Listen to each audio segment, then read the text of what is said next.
तो यार हमारी एपिसोड की शुरुआत वहीं से होती है जहाँ पे रोहान कशीबे आराम से बैठ के अपनी आइस कॉफी को एंजॉय कर रहा होता है। तभी उससे मिलने आता है मांगा एडिटर जो कि रोहान कशीबे के मांगा के सिलसिले के लिए आया होता है। इस समय अब देखते ही देखते वहाँ पे हजामाडा और उसका दोस्त रोहान कशीबे से सिग्नेचर मांगने आते हैं। तो देख के वो मांगा एडिटर उन्हें रोकने लगता है कि रोहान कशीबे बहुत ज्यादा बिजी होते हैं। वो ये जैसे तैसे कह रहा होता है तब तक रोहान कशीबे सिर्फ अपनी कॉफी से ही उनके लिए सिग्नेचर कर भी चुका होता है। रोहान कशीबे अब यहाँ पे कहने लगता है मेरे पास हमेशा से अपने फैंस के लिए वक्त होता है। उनके चले जाने के बाद अब वो लोग दोबारा से अपनी मीटिंग जारी ही रखते हैं कि यूं ही रोहान कशीबे अब काफी ज्यादा सीरियस होते हुए कहने लगते हैं मैं सबसे पहले बात करना चाहूंगा अपने पैसों की। दरअसल मेरा बैंक करप्ट हुआ है और मेरे पास अब रहने के लिए भी कोई जगह नहीं है। मैं अब कोईची के साथ रहता हूँ जिसकी वजह से अब मेरे पास काम करने के लिए एक डेस्क तक नहीं है क्योंकि खर्चे वगैरह पूरे करने के लिए मैंने सबका सब बेच डाला। और वो मांगा एडिटर हैरानगी से कहने लगता है पर जो तुमने कुछ दिन पहले ही विला बनाने के लिए माउंटेन खरीदा था। इसके जवाब में रोहान कशीबे बोलने लगता है इसमें कोई शक नहीं है कि मैंने माउंटेन खरीदा था मगर मैंने अपने मांगे को रियलिस्टिक बनाने के लिए सिर्फ और सिर्फ वो माउंटेन खरीदा था क्योंकि सुनने में आया था क्योंकि वहां पे कोई गोस्ट वगैरह चीजें रहती है और सिर्फ अपने मांगा मटेरियल के लिए ही मैंने उस माउंटेन को खरीदा था। फिर मुझे मालूम पड़ा डेवलपमेंट कंपनीज वगैरह उन्हीं पहाड़ों में रिजर्व ट्रेल बना रही थी और ये सारा कंस्ट्रक्शन वर्क उन सुपर नेचुरल बींग्स वगैरह को वहां से भुगा सकता था।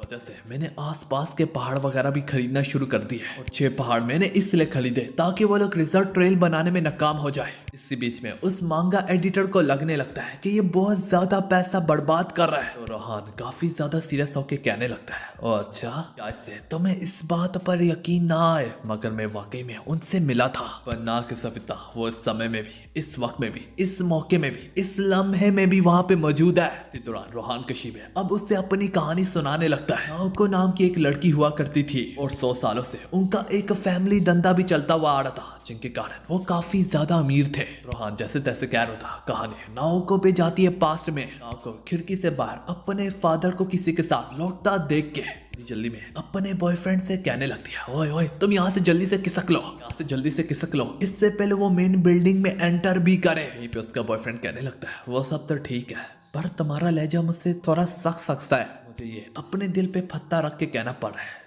लेकिन कहीं तुम्हारा ध्यान किसी और लड़के की तरफ तो नहीं। का बॉयफ्रेंड इस बात को यहाँ तक कंप्लीट भी कर पाता नाओको उसके सामने कुछ पैसा फेंकते हुए कहने लगती है ये तो अच्छी बात है तुम्हें अब थोड़ा बहुत समझ तो आई गई। वैसे भी तुम एक मामूली माली ही तो हो। मेरा फादर कभी भी इस रिश्ते के लिए नहीं मानेगा। मैं इनकी इकलौती बेटी हूँ और सारा का सारा बिजनेस अब मेरे सर पे ही आएगा। अलबत्ता उसका बॉयफ्रेंड उससे पीछे से अपनी बाहों में लेते हुए कहने लगता है ओए ओए नाओ अमान इस तरह मत करो हमारा रिश्ता चलता रहेगा। जबकि नाव को जैसे जैसे अपने आप को छुड़वा रही होती है उसकी एक कौनी सीधा उसके बॉयफ्रेंड के मुंह पे लगती है। इस वजह से उसके बॉयफ्रेंड का गुस्सा उसके सर पे कब और कैसे बाड़ी पड़ जाता उसे इस बात का पता तक न चलता और इससे अनजाने में उसका बॉयफ्रेंड नाओको के मुंह पे थप्पड़ मार देता है। और अब इसके बाद ही उससे होश आती है कि हाँ यार पर तब तक नाओको उस पे काफी ज्यादा गुस्सा हो चुकी होती है। नाओको भी उससे धक्के दे दे के यहाँ से कह रही होती कि तुम चले जाओ। ऐसे में नाओको का एक धक्का उससे जोर से लगता और उसका बॉयफ्रेंड कुछ ग्लोव क्लब वगैरह पे गिर जाता है। यूं ही नाओको को अपने फादर की यहाँ पे आने की आवाजें सुनाई देने लगती है।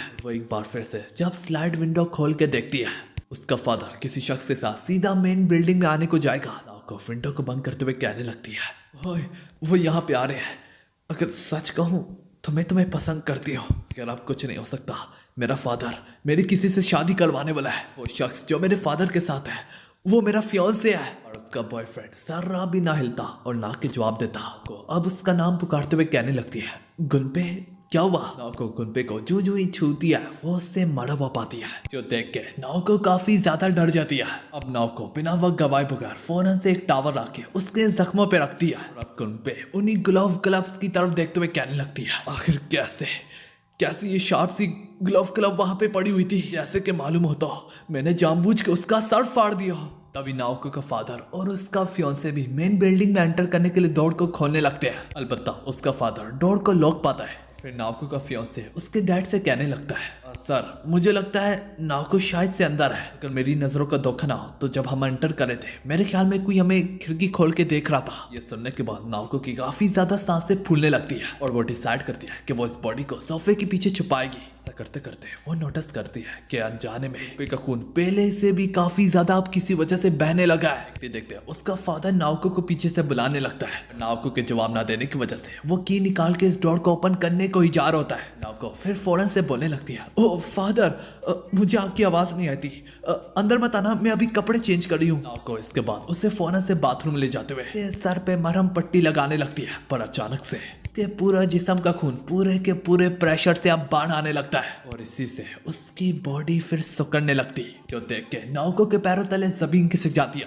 इन सब के बाद उसका फियांसे दरवाजे के पीछे से कहने लगता है, ओए नाओको, तुम ठीक तो हो ना? काफी आवाजें आ रही थी और ये बहता हुआ पानी इतना तेज क्यों है? अरे वही नाओको अब चिल्लाते हुए कहने लगती है कि अंदर आने की कोशिश तक मत करना।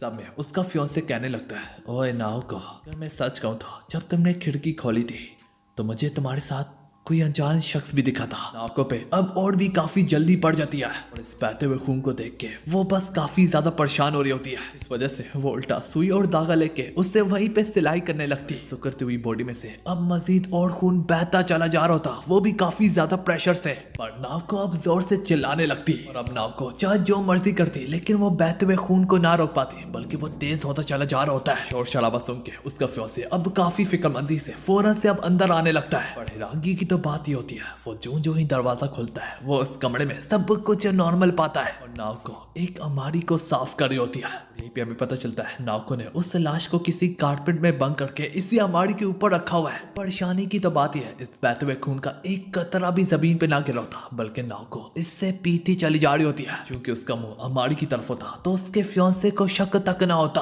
दौरान नाओको रोते हुए अपने दिल में कह रही होती, गुम्के, मुझे माफ कर दो। और अब उसका फियांसे यहाँ से जाने लगता है। उसे कहता है, मैं तुम्हारा इंतजार करो मेन बिल्डिंग में। और फिर इसी तरह हमें कुछ दिनों के बाद दिखाया जाता है जहाँ पे नाओको और उसकी फियांसे की अब शादी हो गई होती है और उसके फियांसे का नाम होता शुइची, जो कि अब घर दामाद होता। और आज भी अभी तक नाओको ने अपने बॉयफ्रेंड की लाश इसी घर में छुपा के रखी हुई होती है और बद से बदतर वो रोजाना उसका खून आज तक बह रहा होता है। जिसम में से रोज 300 क्यूबिक सेंटीमीटर खून बहता होता, और वो भी सिर्फ अगर उसकी बॉडी को ज्यादा हिलाओ नहीं, अगर तुम हिलाओगे तो इससे भी ज्यादा खून बहेगा। और हर रोज खून पे सुबह सवेरे खून से बड़ी बोतल को अब भिगा दिया करती किसी सिंक वगैरह में। ऐसा रोज करती थी, वो भी बिना किसी की नजरों में आए बगैर। उसने गुम्पे की बॉडी को अब स्टोर में छुपा के रखा हुआ था। और एक रोज नाओको ने नोटिस किया कि अगर वो इसके चेहरे पे वाटर स्प्रे करे तो किसी अनजान वजह से गुम्के की स्किन उसके चेहरे पे दोबारा से बढ़ आती थी। देख के नाओको से कहने लगती है, आज के बाद से तुम सिर्फ मेरे हो। जिस सब के बाद हमें रोहान किशिबे की आवाज सुनाई देती है, जो कि कहानी सुनाते हुए कहने लगता है, जब मैंने पहली बार गुम्के के बारे में सुना था उस दौरान मैं काफी बार पहले भी आ चुका था इन माउंटेन्स वगैरह पे,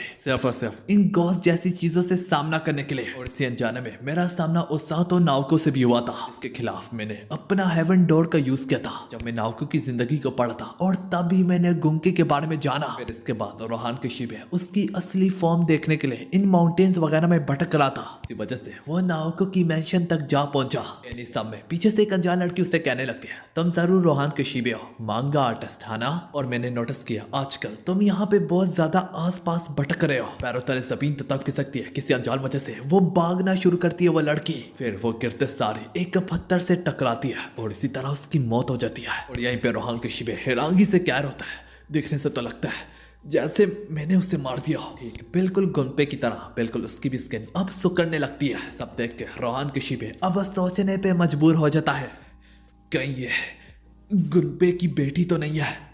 कहीं नाओको ने गुम्पे की मरी हुई बॉडी से अपने आप को प्रेग्नेंट तो नहीं कर लिया था? और यहाँ पे रोहान किशिबे एक बिजनेस डीलर के साथ भी आया होता है, जो कि रोहान किशिबे का नाम पुकारते हुए यहीं पे आने को लगता है। रोहान किशिबे अब कहने लगता है, शिट, ये बिल्कुल एक साई की तरह मेरे पीछे पड़ गई है। किशिबे उसके खिलाफ भी हेवन डोर्स की एबिलिटी को यूज करता है और उसकी पिछली जिंदगी लिखी हुई यहीं पे मिटने को लगती है। और अगर सब कुछ मिट गया तो वो यहीं पे मारी जाएगी, पर इससे पहले उसकी जिंदगी यहीं पे खत्म भी हो जाती कि उसकी जिंदगी में रोहान किशिबे अब खुद से एडिट करने लगता है कि वो लड़की किसी भी रोहान किशिबे नाम के शख्स को नहीं जानती, और अगर जिंदगी में हम कभी मिले भी तो वो मुझे नहीं देख पाएगी। इसके पीछे शायद से कोई सुपर नेचुरल चीजें थी। एडिट हो जाने के बाद अब वो लड़की को भी होश आ जाती है। होश में आने के बाद वो लड़की चुपचाप यहाँ से चली जाती। रोहान किशिबे वहां पे खड़ा कहने लगता, अगर मैं थोड़ी सी सुस्ती दिखाता तो मेरा भी हाल उस जैसा होना था। फिर अच्छा फिर मुझे भी घेर लेती। तो हाँ यार, इस तरह से रोहाना कशीबे का सामना हुआ था इन सुपरनेचुरल चीजों से, जो कि ह्यूमन की वीकनेसेस को ढूंढ के उस पे वार करती है, जैसे कि प्यार वगैरह। कहानी प्रेजेंट पे आती है। ये सारी की सारी कहानी रोहान कशीबे सुना होता है। कुची भी वहां पे आके कहने लगता है, वाह ये सब कुछ सच था। और वहीं पे कुची के साथ ही साथ वहां पे ओकियासु और एक एलियन भी होता है। रोहान उससे कहने लगता है, वैसे सुनने में आया तुम भी एक एलियन हो। तो हाँ, ये सफेद बाल वाला एलियन है। तो हाँ यार, इसी के साथ हमारी एपिसोड यहाँ पे खत्म होती है।